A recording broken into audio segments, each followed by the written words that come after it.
सभी प्यारे बच्चों को नमस्कार। जो आपने यूट्यूब थंबनेल पे देखा, मैं आपको वही प्रश्न कराने वाला हूँ और ये प्रश्न बोर्ड की परीक्षा की दृष्टि से बहुत ही महत्वपूर्ण प्रश्न है।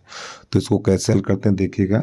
तो प्रश्न हमारा है, एक गोलाकार कांच के बर्तन की एक बेलन के आकार की गर्दन है जिसकी लंबाई 7 सेंटीमीटर तथा व्यास 2 सेंटीमीटर है, जबकि गोलाकार भाग का व्यास 8.4 सेंटीमीटर है। तो ज्ञात कीजिए कि बर्तन में कितना पानी भरा जा सकता है, ये बताना हमें। चलिए समझिएगा। तो देखो, सबसे पहले बनाना हमें एक गोला, ठीक इस प्रकार। और जो बेटा इसकी गर्दन है, एक बेलन की आकार की इसकी गर्दन है, ठीक ये। तो ये हमारा बन गया चित्र। तो यहाँ पे ये बेलन है और ये गोला है। तो यहाँ पे लिखेंगे बेलन की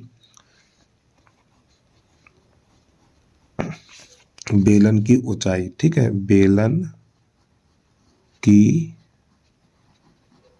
ऊंचाई यानी ये हमारी बेलन है, तो बेलन की ऊंचाई कितनी, 7 सेंटीमीटर है। तो यहाँ पे लिखिए एच बराबर 7 सेंटीमीटर।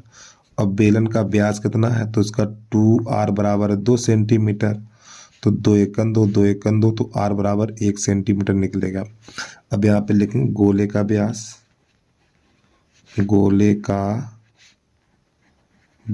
गोले का व्यास बराबर है हमारा 8.4 सेंटीमीटर। तो गोले के व्यास को 2r लिखेंगे, ठीक, बड़ी r लिखनी है इसको।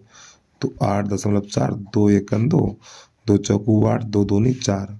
तो r बराबर 4.2 सेंटीमीटर। ये हमारे गोले की त्रिज्या निकल के आ गई है। तो अब यहाँ पे लिखना हमें ठोस का आयतन, ठोस का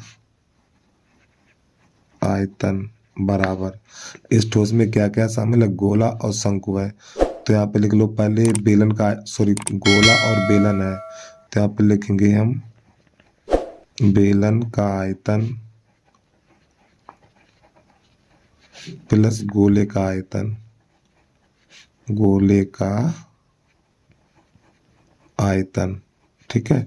तो शंकु का आयतन होता है हमारा, शंकु का आयतन पाई r स्क्वायर एच, और गोले का आयतन होता है 4/3 पाई r क्यू।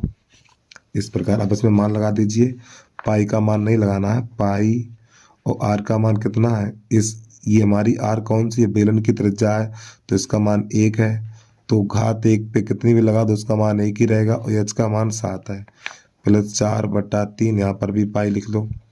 और इस r का मान है 4.2, तो 4.2 गुणा 4.2 गुणा 4.2। तो ये 3 एकन 3 और 3 एकन 3 दशमलव और 3 चौक 12, 14 हो जाएगा।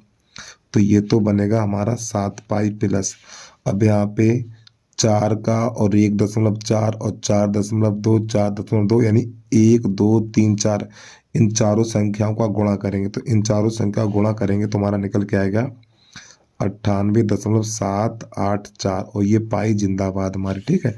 अब प्यारे बच्चों इनको जोड़ेंगे तो देखो 8 7 15, 9 और 1 10.784, और ये पाई। ये हो गया प्रश्न का आंसर, घन सेंटीमीटर। तो उम्मीद है आपको समझ में आ गया होगा। तो बस आज के लिए इतना ही। जय हिंद, जय भारत।